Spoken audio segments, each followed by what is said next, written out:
हमारी जर्नी शुरू होती है सबसे पहले क्रस्ट से, जो कि आउटर मोस्ट लेयर है और जहाँ पे सारे जीवन जो है वो एग्जिस्ट करता है।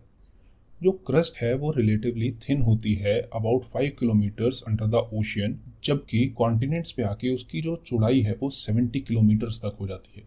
अब आप पूछेंगे कि इतना ज़्यादा वेरिएशन आखिर होता क्यों है? बिकॉज क्रस्ट हमें दो तरह की देखने को मिलती है, एक कॉन्टिनेंटल क्रस्ट और दूसरी ओशियनिक क्रस्ट।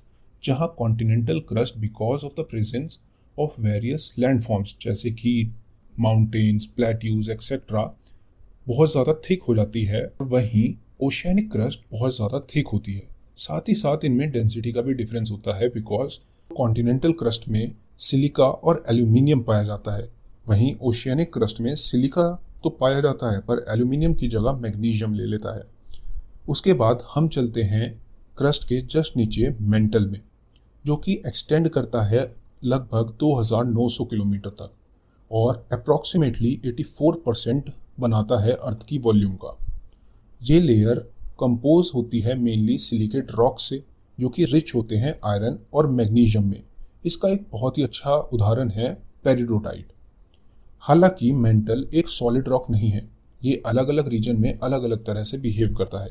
जैसे ये प्लास्टिकली बिहेव करता है और इसमें हमें कन्वेक्टिव मोशन भी देखने को मिलता है, जैसे कि हमें उबलते हुए पानी में दिखता है, और ये हमें दिखता है in the region of asthenosphere, जो कि लोकेटेड है लगभग 100 से 200 किलोमीटर सरफेस के नीचे।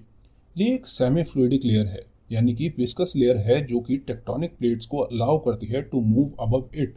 यानी कि इसको आप मान सकते हैं एक स्लिपरी लेयर, जो कि हमारे प्लैनेट के सरफेस को डांस करने देती है। और अगर हम प्लैनेट के सरफेस की बात करें तो उस लिथोस्फीयर की बात करना तो बहुत ही ज़रूरी है। अब लिथोस्फीयर जो है वो एक रिजिड आउटर लेयर है, जो कि बनती है क्रस्ट और upper most part of mental से और एक्सटेंड करती है लगभग 100 किलोमीटर डीप। और ये बड़े बड़े टुकड़ों में टूटी हुई है, जिनको हम कहते हैं टेक्टोनिक प्लेट्स। और ये प्लेट्स कॉन्स्टेंटली मूव करती रहती हैं कुछ कुछ सेंटीमीटर हर साल, जिसकी वजह से हमें देखने को मिलते हैं अर्थक्वेक, वोल्केनिक एक्टिविटी। और तो और आप जानकर बहुत ताज्जुब करेंगे, बट ये माउंटेन्स भी इसी की वजह से बनते हैं, जो कि हमने पढ़ा था अपने माउंटेन वाली वीडियो में। अगर आपने वो वीडियो नहीं देखी है तो link is in the description, जहां हमने कवर किए हैं वर्ल्ड के सारे इंपॉर्टेंट माउंटेन्स। चलिए अब आगे चलते हैं और मेंटल से हम आगे बढ़ते हैं टुवर्ड्स द आउटर कोर। अब कोर को मैं आउटर कोर क्यों बोल रहा हूँ? क्योंकि कोर भी हमारा दो वेरिएंट्स में मिलता है, that is the inner core and the outer core. तो पहले अगर हम आउटर कोर की बात करें तो ये जस्ट मेंटल के नीचे तो स्थित है और एक्सटेंड करता है 2900 किलोमीटर से लेके लगभग 5150 किलोमीटर तक। ये काफ़ी गर्म और आयरन और निकल का एक मोल्टन मिक्स है, जहाँ टेम्परेचर 4000 से 6000 डिग्री तक जा सकता है। और इससे जो मोशन जनरेट होता है उससे हमें अपनी धरती का मैग्नेटिक फील्ड मिलता है, जो हमें हार्मफुल सोलर रेडिएशन से भी बचाता है। और फाइनली इतना ट्रैवल करने के बाद अब हम पहुंचे हैं इनर कोर में, that is the heart of our planet, जो कि एक्सटेंड करता है फ्रॉम 5150 किलोमीटर से लगभग 6400 किलोमीटर। ये एक सॉलिड स्फीयर है जो कि बना है आयरन और निकल से, और बावजूद इतने हाई टेम्परेचर जो कि 7200 डिग्री तक पहुंच सकता है, इनर कोर फिर भी सॉलिड है, जबकि आउटर कोर तो लिक्विड था। ऐसा इसलिए क्योंकि यहाँ पे जो प्रेशर है वो बहुत ही ज़्यादा है। अगर हम एक अंदाज़ा लगाएं तो ये लगभग 3.6 मिलियन एटीएम्स तक पहुँच सकता है, यानी कि हमारे एग्जाम में जो हमें प्रेशर फील होता है उससे तो बहुत बहुत बहुत ज़्यादा। अब इन सभी लेयर्स को हम डिस्टिंग्विश करते हैं क्योंकि इनके बीच में हमें देखने को मिलते हैं ट्रांजिशन जोन्स, जिसको हम बोलते हैं डिसकंटिन्यूटी, जैसे कि मोहो या मोहोवरिच डिसकंटिन्यूटी, जो कि मोहोवरिच ने फाउंड की थी 1909, और जो सेपरेट करती है क्रस्ट को मेंटल से, जिसकी डेप्थ रेंज करती है 5 से 70 किलोमीटर तक। ऑफ कोर्स बिकॉज क्रस्ट की जो विड्थ है वो भी वेरी करती है। उसके बाद हम बात करते हैं ग्यूटेनबर्ग डिसकंटिन्यूटी की, जो कि एक ट्रांजिशन जोन है between mental and outer core, यानी कि ये हमें मिलता है 2900 किलोमीटर्स पे। और सबसे लास्ट में हमें देखने को मिलती है लेहमन डिसकंटिन्यूटी, जिसको इंग लेहमन ने 1936 में फाइंड किया, और बाउंड्री बनाती है ये आउटर कोर और इनर कोर की। इसके अलावा हमें दो और डिसकंटिन्यूटी भी देखने को मिलती हैं।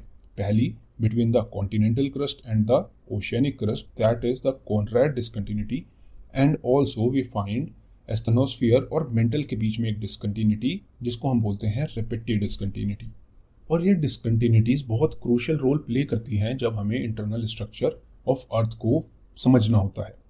अब इंटरनल स्ट्रक्चर ऑफ अर्थ को हम कई तरह से समझ सकते हैं, जैसे कि डायरेक्ट मेथड से और इनडायरेक्ट मेथड से।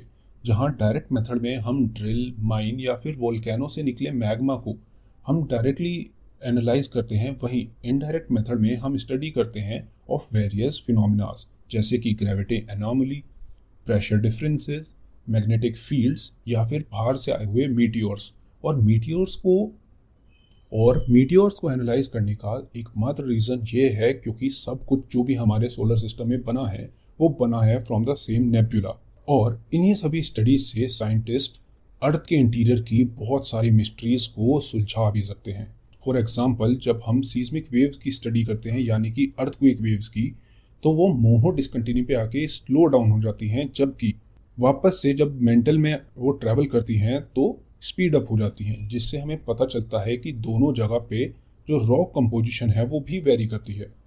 ये कितनी कमाल की बात है कि कितना कुछ है जानने के लिए हमें हमारे प्लैनेट के ऊपर भी और नीचे भी, from crust to core to our atmosphere. और ऐसे ही हर एक छोटी से छोटी चीज़ भी अर्थ की बहुत ही इम्पोर्टेंट रोल प्ले करती है हमारे इस अर्थ के डायनेमिक सिस्टम में। तो ये हमने आज बात की about the internal structure of earth. So next video में हम बात करेंगे about a very interesting phenomena, that is volcanism. So this is all for this video. We'll meet in next video. Thanks for joining us, and if you like the video, please click on like and subscribe. Stay curious and keep exploring because this is Mastering Geography.